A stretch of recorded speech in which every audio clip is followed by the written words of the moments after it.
নমস্কার বন্ধুরা, আপনাদেরকে স্বাগত জানাই ঈশিতার রান্নাঘরে। আজকে একটি নতুন রেসিপি নিয়ে চলে আসলাম। মাত্র 10 মিনিটে খুব সহজে বানিয়ে ফেলুন ঘরে বসে মুচমুচে চিকেন পকোড়া। আমার রান্নার ভিডিও দেখার জন্য সাবস্ক্রাইব করতে ভুলবেন না, আর পাশে থাকা বেল আইকনটি অবশ্যই ক্লিক করে দেবেন। আর বেশি কথা না বলে রান্নাটি শুরু করছি, স্কিপ না করে দেখতে থাকুন। সর্বপ্রথমে মাংসটি ভালো করে ছোট ছোট করে কেটে জলেতে নুন ভিনেগার দিয়ে ভালো করে ধুয়ে নেবেন, যতক্ষণ না পর্যন্ত জলটি পরিষ্কার সাদা হয়ে যাচ্ছে।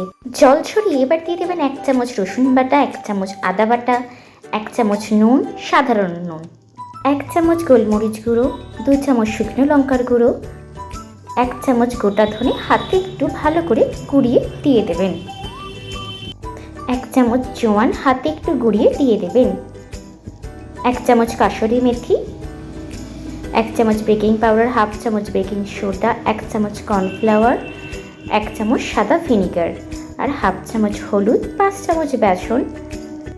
মুচমুচের জন্য দিয়ে দেবেন চালের গুঁড়ি 1 চামচ, একটু অল্প পরিমাণে পেঁয়াজ আর একটি ডিম। এবার সবগুলিকে ভালো করে ম্যারিনেট করে কিছুক্ষণের জন্য 5 থেকে 10 মিনিটের জন্য ফ্রিজে রেখে দিতে হবে। 5 থেকে 10 মিনিট ফ্রিজে রাখার পরে ফ্রিজ থেকে বার করে বাইরের তাপমাত্রায় কিছুক্ষণের জন্য রেখে দিতে হবে। এবার কড়াটিকে ভালো করে গরম করে তার মধ্যে তেল দিয়ে গরম হওয়ার জন্য রেখে দিতে হবে। তারপরে পকোড়াগুলি একটু ধীরে ধীরে তাপের মধ্যে ধরে ধরে দিতে হবে, যাতে পকোড়াগুলি আটকে না যায়। গ্যাসের তাপমাত্রাটা লো টু মিডিয়াম রেখে দিতে হবে। ধীরে ধীরে পকোড়াগুলি হলে তার ভিতরে চিকেনগুলো ভালো সিদ্ধ হয়ে যাবে। পকোড়ার রঙগুলি যতক্ষণ না ব্রাউন হয়ে যাচ্ছে ততক্ষণ ভেজে নিতে হবে।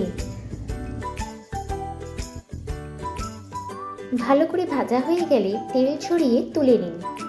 তুলে একটি পরিষ্কার পাত্রে এবার সার্ভ করুন।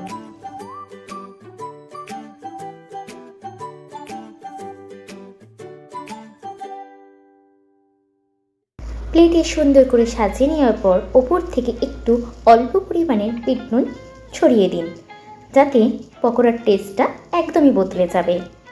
এত সুন্দর মুচমুচে চিকেন পকোড়া বাড়িতে বানাতে একদমই ভুলবেন না।